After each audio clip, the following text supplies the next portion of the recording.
Target locked. Here we go. No! Power slam. Beautiful power slam counter. Llevándose a los límites. ¡Oh! Su DDT modificada. Is Drew McIntyre about to fall to the three most dangerous letters in all of sports entertainment? Here we go. For the RKO. Claymore. Oh, we got him. Drew McIntyre has taken back the WWE title. Welcome to Jobbed Out, the wrestling editorial that reminds you that the WWE thinks Survivor Series is way more important than it actually is. He is the Highlander. Big shocker tonight at the end of WWE Raw as the company's top title changed hands right before Survivor Series, completely changing their main event. That's right, Drew McIntyre is now a two-time WWE champion after defeating Randy Orton, who only held the title this time for 2 weeks! Hey! And with that, Drew is now the one who will compete in a no-stakes pay-per-view match against Universal Champion Roman Reigns on Sunday. Now, I say this as somebody who would much rather watch heel Reigns versus a babyface McIntyre over heel Reigns versus a heel Orton, but who cares? It feels like this is becoming a part of WWE's booking tradition. It happened when AJ Styles beat Jinder Mahal. It happened when Daniel Bryan beat AJ Styles. The only reason it didn't happen last year was because last year they were preoccupied with brand-based gang wars instead of just pairing champions against each other. So it's possible the WWE title change happened just out of lazy tradition, but I feel like there could be more reasons than that. So why would they bother taking the belt off of Orton after only 2 full weeks? First, and least likely, they wanted to boost Survivor Series. Now, I'm not going to pretend Drew McIntyre is a bigger draw than Randy Orton. Like him or not, Orton's name does have a history of bringing more eyes to the product, and historically, heel versus heel matches just don't tend to do very well, because the fans don't have anybody to cheer for. Even if the whole point of the show is to cheer for Raw or cheer for SmackDown as if nobody watches both, why would you cheer for the guy that you're specifically told to boo every week?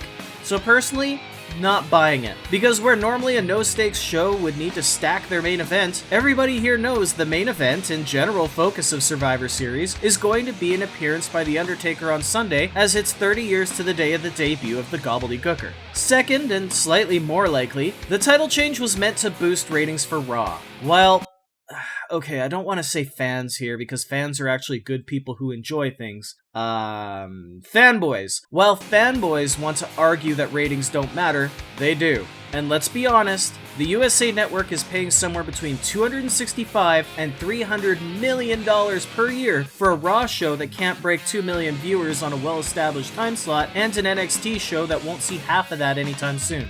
Eventually, that contract is going to be up.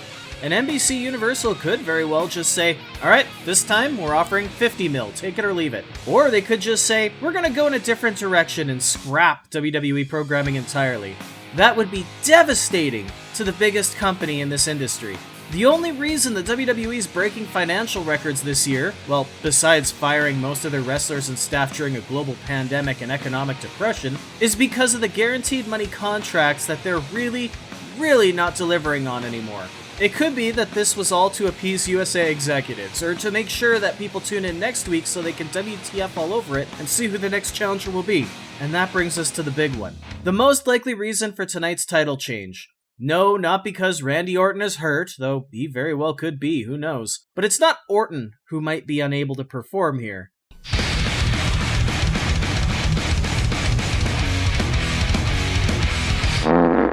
We all know why Creative put the title on Randy Orton in the first place. It's so that they could begin their build to Orton vs. Edge 3, ideally at WrestleMania. Edge, who earlier this year against Orton tore his triceps, has been on the shelf with the likely return date of December or January. It's common knowledge here that the original plan was for Edge to return around the Royal Rumble, earn a title shot, either by winning the Rumble or in a number 1 contenders match, and taking on Orton all the way in Tampa. But Edge is an older guy now. He's more easily broken down. He's not in ring shape because he doesn't do this full time anymore and his body isn't used to the stuff that he used to do. Remember when The Rock came back against Cena and immediately tore his quad? There's a very real possibility that Edge had some sort of setback and he's touch and go when it comes to a return in time for that build at WrestleMania. And because of that, maybe they decided to take the title off of Orton so they could build to a different program in the meantime. Now, if that's the actual reason, it's kind of a damn shame. But there's still time to reverse course if it turns out Edge is okay and Orton's good to go. We're talking 5 months until WrestleMania if they opt to delay the show in order to let fans into the stadium.